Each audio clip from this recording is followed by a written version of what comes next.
figure out this crowd, what will get into their emotions. What can I get them going? Okay. If the crowd is younger, you look at how they are dressed. You look at what gets them going.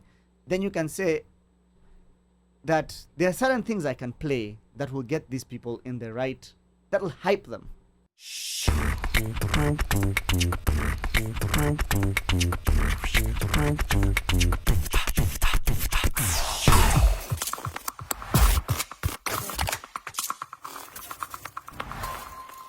Okay, and this time you're still working your day job.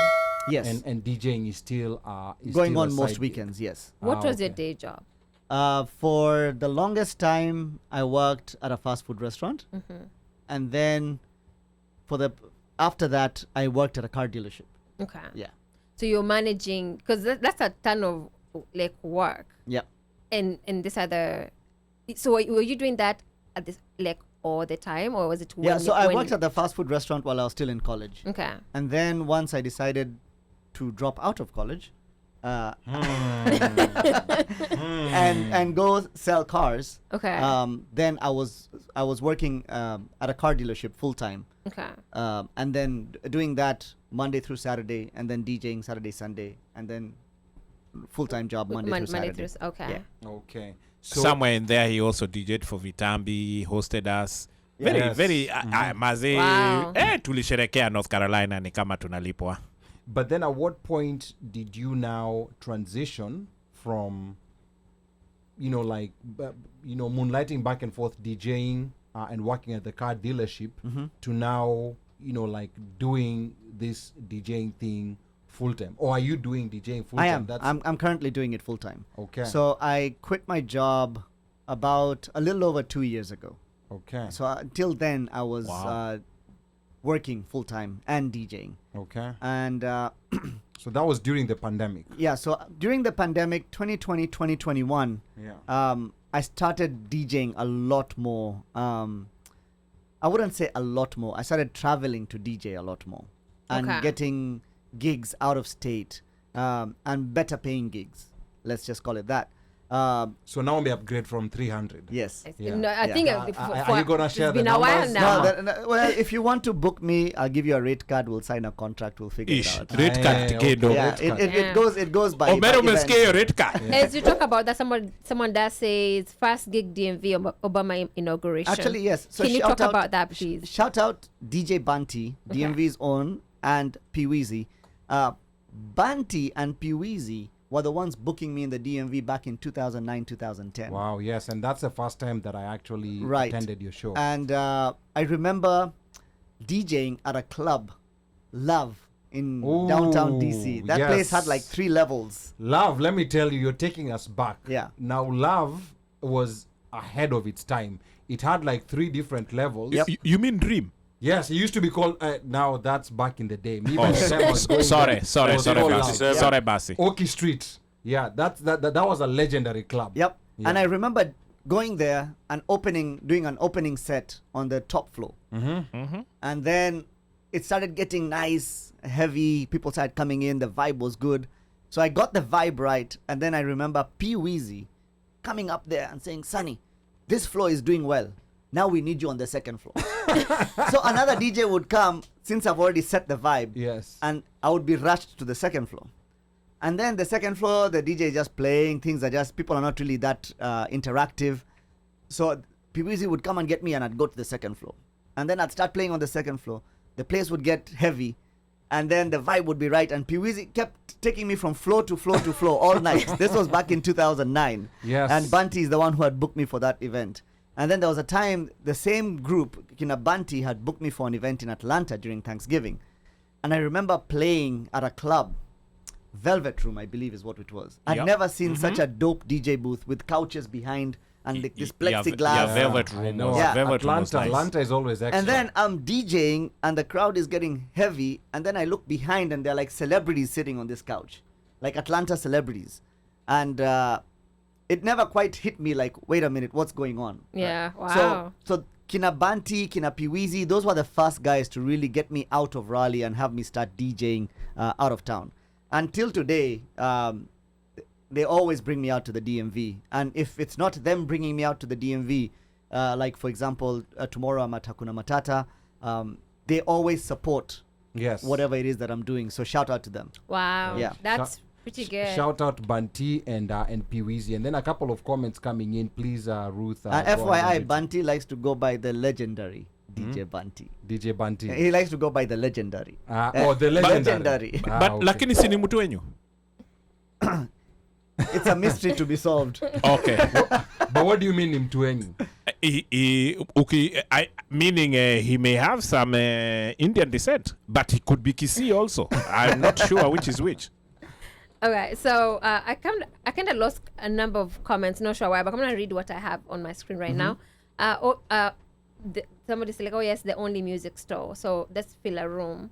Not sure what you're referring to because I kind of lost the comments before that. Sean says, he took the family car is a Luo way of saying I stole my dad's car. Yeah, wow. And then Slay says, Sherehe haitaki uzembe, it's about you going to Mombasa. June, I'm going to repeat this June's comment again. It's like, you have to understand DJ Sunny has 9 lives. Then I said he must because what? That's because, then June says, Tony Murithi, can Munyeria come relieve this? And then I read DJ Banti says first gig DMV, Obama inauguration. Stephen JJ says good thing with the states, usually bado inaweza malizwa. Phila Room says, yeah, love 07 to 13 was the party years. Pablo, what keeps DJ Sunny grounded besides Zoe and the baby mama? And then Ida says, shout out to Banti and Piwizi. Can I say my first show I ever attended of you? I mean, I did see you online, loved that during the pandemic. But so to soul, my first time seeing you live. And I remember feeling bad for the DJ who came after you, because they took the show down, and I was like, why would they replace you? So what I liked about you is like you are able to keep the energy at like really good, but at a level that's very enjoyable. It doesn't go up like crazy or down. Like you're able steady. to stabilize. Yeah, it's very very steady vibe. Right. So it's a great thing to experience. You know, the initial tagline for this show. About Afrobeats and everything, we're gonna come back to that night. Okay. When we discuss the impact of that tagline, we'll We're actually come back to that tagline. exact night. Okay. Yes. Yeah. We're gonna talk about that tagline, but at the moment there was a question that Mika wanted to ask you, and I'm gonna let him ask the question. This is regarding, like when you're DJing for I think Kenyan and American crowds, Mika, there was something that you wanted to ask Stuki. Yeah. I've been lucky to be able to see Sunny DJ both here and in Kenya, and in all places he shuts it down. No, not even competition about that. So my question was that, what's the difference between the two crowds, and how do you manage? Because I've seen you in your element in both the markets. I've seen how you handle all the crowds in both markets. Like, what as a DJ, what are the challenges? Because I've seen so many DJs also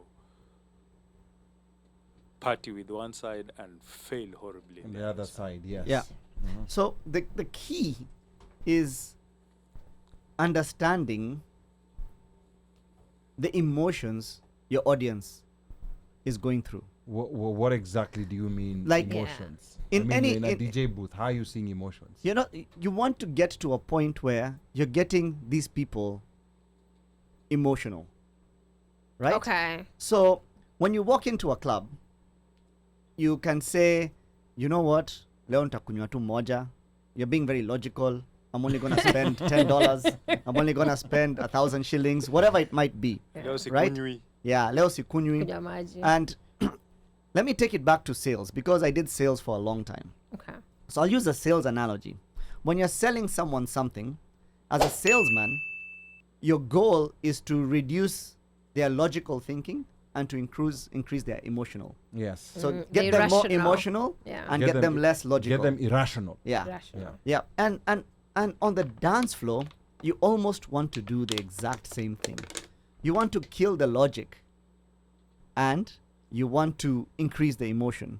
But in this case, you're not really like digging into their pockets to do it. As a salesman, you are. But the logic is the same, right? So if your crowd is older and you play a song here and there and you see, those people they are reacting this way to it, those people they are reacting this way to it, then you want to figure out this crowd, what will get into their emotions, what can I get them going. Okay. If the crowd is younger, you look at how they are dressed, you look at what gets them going, then you can say that there are certain things I can play that will get these people in the right, that will hype them, right? So it's all about trying to figure out how to best emotionally attack your audience. Emotionally attack your audience. Yeah. Wow.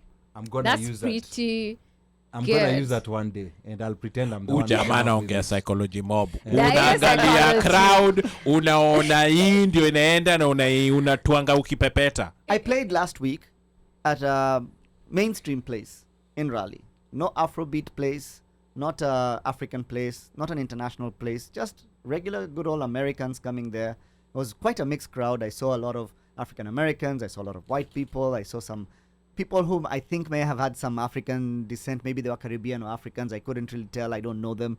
Some Latinos, I could tell there were some Latinas in there. And we played some Latin music, we played some Afrobeats, we played rock, we played some EDM, and it was understanding this crowd, how do they connect with each other, and how do we connect with them. So is that something that, because sometimes when you're going, you don't know exactly who's gonna come in, especially if it's a random American club. Right. So at what point are you doing this analysis? You know, As the night goes on. or as the night goes on. Yeah. As you play different things, so you have a moment that you're doing, it's called the research moment. Yeah. You have your research moment. You're looking at the crowd, you're looking at how they're dressed, you're looking at how they look, you're looking at how they react to different things you're playing. You have some tracks that are kinda not too deep. They're on the surface. They could be dancehall, they could be EDM-ish, they could be hip hop, Yeah. but they're on the surface. They don't really dig too deep into a specific genre. Okay. And you use those to test the waters. So you don't go with a preset playlist. So Because that I was used my to thing. think about doing preset playlists, and Yeah. there were before when I started going to these bigger venues and big shows, I used to start thinking maybe I need to start presetting my playlists and change the way I do things, and I would spend so much time presetting a playlist, and then I get to the club and I get to Kansas City and I find out, oh my goodness, there's a bunch of 24-year-olds in here, and I was gonna play old school Kenyan genge. Like this is not gonna fly, right? Like it could fly at a certain time, but Yeah. and then I end up playing a lot of twerk music, and that's what gets them. So I realized, so anymore, to answer your question, I do not do set playlists. Oh wow. Ali